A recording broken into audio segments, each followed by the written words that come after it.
శ్రీ గురు చరిత్ర 13వ అధ్యాయం. శ్రీ గణేశాయ నమః. శ్రీ సరస్వత్యై నమః. శ్రీ గురుభ్యో నమః. కథారంభము. శ్రీ గురుని కథ శ్రద్ధగా విని పులకించిపోయిన నామధారకుడు సిద్ధమునికి నమస్కరించి, స్వామి, శ్రీ గురుచరిత్ర ఎంత విన్నా తనివి తీరడం లేదు. నా పరిస్థితి లేత పచ్చికను చవిచూచిన ఆకలిగొన్న ఆవు వలె ఉన్నది. నేనెంత అల్పజ్ఞుడనో నాకిప్పుడు తెలుస్తున్నది. అజ్ఞానం వలన నేనే వెనుక కష్టాలు కొని తెచ్చుకున్నానని, శ్రీ గురుని ప్రక్షాన ఎట్టి లోపమూ లేదని తెలుసుకున్నాను. అజ్ఞానంధకారంలో దారి కనిపించుకున్న నాకు జ్ఞానజ్యోతి అయిన మీరే శ్రీగురుణ్ణి చూపారు. మీ రూపంలో శ్రీగురుడే నన్ను అనుగ్రహించారు. మీరు చేసిన మేలుకు నేనెన్నటికే మీ రుణం తీర్చుకోలేను. కల్పవృక్షానికి, చింతామణికి జ్ఞానమిచ్చిన వారికి ఏమి చేసి ప్రత్యుపకారం చేయగలము? మీ బోధ వలన నాకు సర్వార్థ సాధకమైన నిరంతర గురుస్మరణ కుదురుతోంది. దయతో అటు తర్వాత శ్రీగురుడు ఎక్కడకు వెళ్లారో, ఏమి చేశారో సెలవీయండి అని ప్రార్థించాడు. సిద్ధయోగి సంతోషముతో అతని శిరస్సున చేయి పెట్టి, నీ జన్మ ధన్యమైంది. శ్రీగురుని పాదాలు నీ హృదయంలో చోటు చేసుకున్నాయి కనుకనే ఇలా కోరగలుగుతున్నావు. ఇందువలన నీవు తరించడమే గాక సాటి వారిని కూడా తరింప చేయగలవు. నీవు అడుగుతుంటే మాకు కూడా ఆనందం కలుగుతున్నది అని ఆ వివరాలు ఇలా చెప్పారు. శ్రీగురుడు ప్రయాగాలో ఉండగానే వారి మహిమ గురించిన ఖ్యాతి అన్ని దిక్కులా వ్యాపించింది. ఎందరో ఆయనకు శిష్యులయ్యారు. వారిలో ముఖ్యుడు మాధవుడు, సిద్ధుడు, బాలుడు, ఉపేంద్రుడు, జ్ఞానజ్యోతి, సదానందుడు, కృష్ణుడు అనే 7గురము స్వామికి ముఖ్య శిష్యులము. మా అందరి పేర్లకు చివర సరస్వతి అనే బిరుదుంటుంది. శ్రీగురుడు మమ్ములను మరికొందరు శిష్యులను వెంటబెట్టుకుని అనేక తీర్థాలు, క్షేత్రాలు పావనం చేస్తూ దక్షిణ దేశం తిరిగి వచ్చి పూర్వాశ్రమంలో తమ జన్మస్థానమైన కారంజా నగరం చేరారు. అప్పుడు వారి తల్లిదండ్రులు, తోబుట్టువులు ఆయన రాకకెంతో సంతోషించారు. స్థానిక జనమంతా ఆయనను దర్శించి పూజించారు. వారిలో బ్రహ్మానులందరూ స్వామిని తమ ఇంటికి భిక్షకు ఆహ్వానించసాగారు. శ్రీగురుడు అందరి ఆహ్వానాలు అంగీకరించి ఒకే సమయంలో అనేక రూపాలలో అందరి ఇళ్లకు వెళ్లి భిక్ష చేశారు. అందరూ ఆ లీలకు ఆశ్చర్యపడి ఆయన సర్వవ్యాపకుడైన భగవద్ అవతారమని గుర్తించారు. ఒకరోజు ఆయన తల్లిదండ్రులకు శ్రీపాదుల రూపంలో మళ్లీ దర్శనమిచ్చారు. వెంటనే అంబకు పూర్వజన్మ స్మృతి కలిగి భర్తతో, నాదా, క్రిందటి జన్మలో లోకపూజ్యుడైన కొడుకు కలగాలని నేను శ్రీపాద స్వామిని పూజించి వారి ఆదేశానుసారం శని ప్రదోష పూజ చేశాను. ఈ జన్మలో ఆ కోరిక నెరవేరి నా జన్మ సార్థకమైంది అని చెప్పింది. అప్పుడు ఆ దంపతులు తమను సంసార సాగరం నుండి ఉద్ధరించమని ఆయనను కోరారు. అప్పుడు శ్రీగురుడు, ఏ వంశంలో ఉత్తముడైన సన్యాసి జన్మిస్తాడో ఆ వంశంలోని 42 తరాల వారు తరిస్తారు. ఆ కులమంతటికి బ్రహ్మలోక ప్రాప్తి కలుగుతుంది. అంతకుముందు నరకంలో పడిన పితృదేవతలు కూడా బ్రహ్మలోకం పొందుతారు. మీ కులంలో నేను జన్మించాను కనుక మీకు బ్రహ్మపదం లభిస్తుంది. మీ పిల్లలు పూర్ణాయుష్మంతులై అష్టైశ్వర్యవంతులై సుఖంగా జీవిస్తారు. మీరు వారి బిడ్డలను, మనుమలను చూడగలుగుతారు. చివరి దశలో క్షేత్రాలన్నిటిలో ఉత్తమమైనది, కీర్తించబడినది అయిన కాశీ మీరు నివసిస్తారు. మీకు ఎట్టి చింత అవసరం లేదు అని అభయమిచ్చారు. అప్పుడు పూర్వాశ్రమంలో స్వామివారి సోదరి అయిన రత్న ఆయనకు నమస్కరించి, స్వామి, నాకు కూడా సంసార తాపత్రయం తొలగించి నిర్లిప్తత ప్రసాదిస్తే తపస్సు చేసుకుంటాను అని ప్రార్థించింది. అప్పుడు శ్రీగురుడు నవ్వి, అమ్మా, స్త్రీలకు పతిసేవ వలనే మోక్షం లభిస్తుంది, అభీష్టాలు కూడా నెరవేరుతాయి.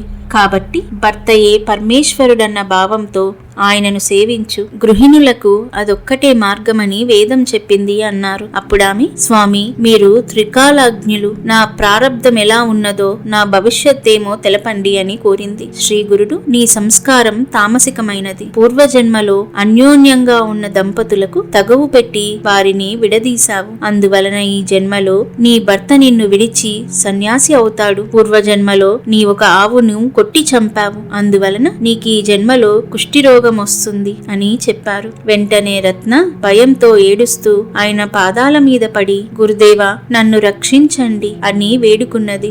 శ్రీగురుడు ఆమెను ఓదార్చి, అమ్మా, మా అనుగ్రహం వలన ఈ కర్మఫలం నీవు వృద్ధాప్యంలో అనుభవిస్తావు. నీకు కుష్ఠరోగం వచ్చినప్పుడు మా దర్శనమవుతుంది. నీకు కుష్ఠరోగం పొడచూపగానే దక్షిణా దిక్కున ఉన్న భీమా నది తీరంలోని పాప వినాశన క్షేత్రానికి వెళ్ళు. భీమా అమరజా నది సంగమం దగ్గరున్న గంధర్వపురంలోని ఆ తీర్థం ఉన్నది. అని చెప్పి శ్రీగురుడు తమ శిష్యులతో కలిసి గోదావరి పుట్టిన క్షేత్రమైన నాసికకు బయలుదేరారు. నామధారక ఈ పరమ పవిత్రమైన గోదావరి నదిని వృద్ధగంగా అంటారు. దాని ఒడ్డున ఎన్నో పుణ్యతీర్థాలున్నాయి. అదెలా వచ్చిందో చెబుతాను. పూర్వం మునులు భూమిపై వడ్లు చల్లి తమ తపో మహిమ వలన ఆ రోజే పంట పండించుకునేవారు. ఒక రోజు బ్రహ్మర్షి అయిన గౌతముడు వడ్లు చల్లి తపస్సుకు కూర్చున్న సమయంలో మునులందరూ సమావేశమై ఈయనకొక సంకటం కల్పిస్తే ఈయన మనందరి కోసము గంగని భూలోకానికి తీసుకురాగలడు, జీవులన్నిటికీ ఆ నది స్నానం వలన సద్గతి లభిస్తుంది అని నిశ్చయించుకున్నారు. అందరూ కలిసి ఒక ఆవును దూడను దర్భలతో తయారు చేసి తమ తపశ్శక్తితో వాటికి ప్రాణం పోసి గౌతముని పంట చేనుపైకి తోలారు. అనుష్ఠానం చేసుకుంటున్న గౌతముడు ఆవును చూచి తన చేతిలోని దర్భతో దానిని అదలించాడు. వెంటనే ఆ ఆవు మరణించింది. గోహత్య చేసినందులకు ప్రాయశ్చిత్తంగా గంగా నదిని భూమిపైకి రప్పించి అందులో స్నానం చేయమని మునులందరూ కోరారు. గౌతముడు అందుకు అంగీకరించి తపస్సు చేసి శంకరుని అనుగ్రహంతో గంగను భూమి మీదకు తెచ్చాడు. అందుకే దీనిని గౌతమి అంటారు. అదియే ఈ గోదావరి. ఇది కూడా గంగా అంతటి పవిత్రమైనది కనుకని శ్రీగురుడు దాని పుట్టుక స్థానమైన త్రయంబకానికి వచ్చారు. తర్వాత ఆయన ఆ నది యొక్క 2 తీరాలలోనున్న పుణ్యక్షేత్రాలను దర్శిస్తూ గోదావరి పరిక్రమం చేశారు. ఈ పర్యటనలో శ్రీగురుడు మంజరీకరమనే క్షేత్రానికి వచ్చారు. అక్కడ మాధవారణ్య స్వామి అనే ఒక సన్యాసి నరసింహావతారాన్ని పూజిస్తుండేవారు. ఒక రోజు అతనికి ధ్యానంలో తన ఇష్టదైవానికి బదులు శ్రీగురుని దర్శనమైంది. తర్వాత అతడు శ్రీగురుని దర్శించి సాష్టాంగ నమస్కారం చేసి గద్గద కంఠంతో, మీరు సాక్షాత్తు ఈ నదికి ఉత్తర తీరాన ఉన్న శ్రీ లక్ష్మీ సమేతుడైన శ్రీ నరసింహ సరస్వతియే అన్నాడు. మా దర్శనం వలన నీ సేవ ఫలించింది. ఇక నుండి ఆత్మభావంతో మమ్మల్నే ధ్యానిస్తూ ఉండు అని శ్రీగురుడు తమ దివ్య దర్శనం అనుగ్రహించారు. మాధవారణ్యుడు పారవశ్యంతో ఇలా స్తుతించాడు. ఓ జగద్గురు సర్వభౌమ, మీకు జయము జయము. నరునిలా కనిపిస్తున్న మీరు త్రిమూర్తి స్వరూపము. లోకాలను ఉద్ధరించే జగజ్యోతి అయిన పరమ పురుషులు. మీ పాద స్పర్శం వలన, మీ పాద దర్శనం వలన కృతార్థుడనయ్యాను. శ్రీగురుడు మాధవారణ్య, నీకు మంత్రసిద్ధి అయి నిశ్చయమైన పద్ధతి లభించింది. నీవు నిత్యము మా స్వరూపమైన నృసింహమూర్తికి మానసిక పూజ చేశావు గనుకని మా ప్రత్యక్ష దర్శనం లభించింది. నీకు శాశ్వత బ్రహ్మపదం లభిస్తుంది అని ఆశీర్వదించి గోదావరి పరిక్రమం కొనసాగించారు. తర్వాత శ్రీగురుడు వాసర బ్రహ్మేశ్వర క్షేత్రం చేరి స్నానానికై శిష్యులతో కలిసి నది ఒడ్డుకు వచ్చారు. ఆ క్షేత్రంలో ఒక బ్రాహ్మణుడు తీవ్రమైన కడుపు నొప్పితో బాధపడుతుండేవాడు. అన్నం తింటే చాలు అతనికి ప్రాణం పోయేంత బాధ కలిగేది. ఒక మహర్నవమి నాటికి అతడు భోజనం చేసి 1 నెల రోజులైంది. ఆ రోజు అతడు కడుపు నిండా భోజనం చేసేసరికి విపరీతమైన కడుపు నొప్పి వచ్చింది. అన్ని జీవులకు ఆధారమైన అన్నం సరిపడకుండా వచ్చాక నేను జీవించడం కంటే మరణించడమే మేలు అనుకుంటూ అతడు ఆ రోజు గోదావరిలో పడి చావాలని నిశ్చయించుకున్నాడు. అతడు తన మెడకొక బండ కట్టుకొని ఆయాస పడుతూ చివరిసారిగా శివుణ్ణి స్మరించి, స్వామి, నేను పూర్వజన్మలో పేదలకు అన్నదానం చేయలేదో, అతిథులను ధిక్కరించానో, ఈ జన్మలో భూమికి భారమయ్యాను. ఎట్టి పుణ్యము గత జన్మలో చేయనందువలనే కాబోలు ఈ జన్మలో కొద్దిపాటి పుణ్యఫలం కూడా అనుభవించలేదు. బ్రాహ్మణుల జీవనము పశువుల గ్రాసము అపహరించో, నమ్మిన వారికి ద్రోహం చేశానో, తల్లిదండ్రులను అవమానించానేమో, లేక ఎన్నో జీవులకు నివాసమైన వనానికి నిప్పు పెట్టాను, తల్లిదండ్రులను విడిచి భార్యతో కలిసి మృష్టన్న భోజనం చేశాను, లేక వధువరులను చంపానేమో, లేకుంటే అన్నమే గిట్టని వ్యాధి నాకెందుకొస్తోంది, ఈశ్వరుణ్ణి భక్తితో పూజించలేదో, లేక నేను సద్గురువును నిందించానేమో, లేకుంటే నన్నే దైవము ఎందుకు అనుగ్రహించడు అని పరితపించి నదిని సమీపించాడు. సరిగ్గా సమయానికి శ్రీగురుడు తమ శిష్యులతో కలిసి స్నానం చేయడానికి నది వద్దకు వచ్చారు. ఆ బ్రాహ్మణుని చూచి ఆయన అతనిని తీసుకురమ్మని శిష్యులను పంపారు. శిష్యులు పరుగున పోయి నీటిలో మునగపోతున్న ఆ విప్రుని బలవంతాన శ్రీగురుని వద్దకు తీసుకువచ్చారు. స్వామి అతనితో, బ్రాహ్మణ బ్రాహ్మణుడా, ఆత్మహత్య మహాపాపమని తెలిసి కూడా నీవెందుకు పాల్పడుతున్నావేమి అని అడిగారు. ఆ బ్రాహ్మణుడు, స్వామి, నన్నీ విషయం అడిగి మాత్రం ప్రయోజనమేమున్నది? పక్షానికి నెలకు ఒక్కసారి భోజనం చేసినా కూడా భరించరాని బాధ కలుగుతున్నది. అన్నం తినకుండా నేనెలా బతికేది? నేను జీవించడం వలన భూమికి భారమే కాని ప్రయోజనమేమున్నది అని చెప్పి కన్నీరు కార్చాడు. శ్రీగురుడు, నాయన, క్షణంలో నీ బాధ పోగొట్టగల ఔషధమిస్తాను, భయం లేదు, ముందుగా నీవు నిర్భయంగా రుచికరమైన భోజనం చెయ్యి అన్నారు. ఆ బ్రాహ్మణుడు ఆయనపై విశ్వాసముంచి శ్రీగురునికి నమస్కరిస్తుండగా ఆ గ్రామాధికారి కూడా వచ్చి నమస్కరించాడు. శ్రీగురుడు, నీవెవరు, ఎక్కడుంటావు అని అడిగారు. ఆ గ్రామాధికారి, స్వామి, మాది ఆపస్తంభ శాఖ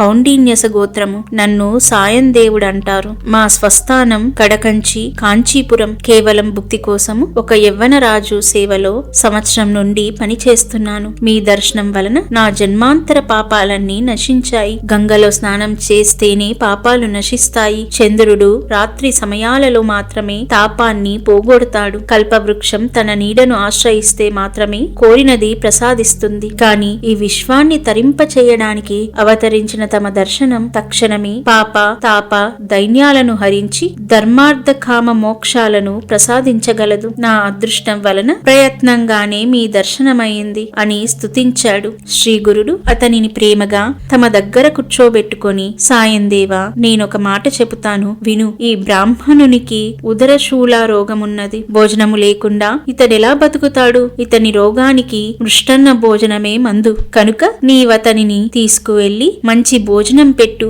అని ఆదేశించారు. సాయందేవుడు ఆశ్చర్యచకితుడై, స్వామి, నెల రోజుల ఉపవాసం తర్వాత నిన్న ఒక రోజు తింటేనే ఇతడా బాధ భరించలేక ఇప్పుడు ఆత్మహత్యకు సిద్ధమయ్యాడు. ఇతనికి భోజనం పెడితే బ్రహ్మహత్యా పాతకం చుట్టుకుంటుందేమో అన్నాడు. స్వామి నవ్వి, అలా అయితే ఇంకా మంచి మందు చెబుతాను విను. నన్ను మించిన వైద్యుడే లేడు. ఇతనికి పరమన్నము గారెలతో కూడిన భోజనమే పరమౌషధము. నీవు సంకోచించక ఇతనిని వెళ్ళి అలాంటి భోజనం పెట్టు అన్నారు. సాయందేవుడు ఆయనకు నమస్కరించి శిష్య సమేతంగా శ్రీగురుని కూడా భిక్షకు ఆహ్వానించాడు. అప్పుడు శ్రీగురునితో పాటు అందరము సాయందేవుని ఇంటికి వెళ్ళాము. ఆ పుణ్య దంపతులు రంగవలులతో తీర్చిదిద్దిన మండపాల మీద చిత్రాసనాలు వేసి శ్రీగురుణ్ణి మిగిలిన అతిథులను కూర్చోబెట్టి రుద్రసూక్తము మొదలైన మంత్రాలు చదువుతూ శ్రీగురుణ్ణి సర్వోపచారాలతో పూజించారు. శ్రీగురుడు సంతోషించి, నీ సంతతి వృద్ధి పొందుగాక, నీ వంశస్థులందరికీ మాయందు భక్తి కలుగుగాక అని సాయందేవుణ్ణి ఆశీర్వదించారు. ఆ తర్వాత ఆ దంపతులు అందరికీ షడ్రసోపేతమైన భోజనం పెట్టారు. శ్రీగురుని కృప వలన ఉదర రోగి అయిన బ్రాహ్మణునకు ఆ భోజనం అమృతంలా పనిచేసి అతని రోగబాధ మాయమైంది. శ్రీ దత్తాయ గురవే నమః. శ్రీ శ్రీపాద శ్రీ వల్లభాయ నమః. శ్రీ నృసింహ సరస్వత్యై నమః.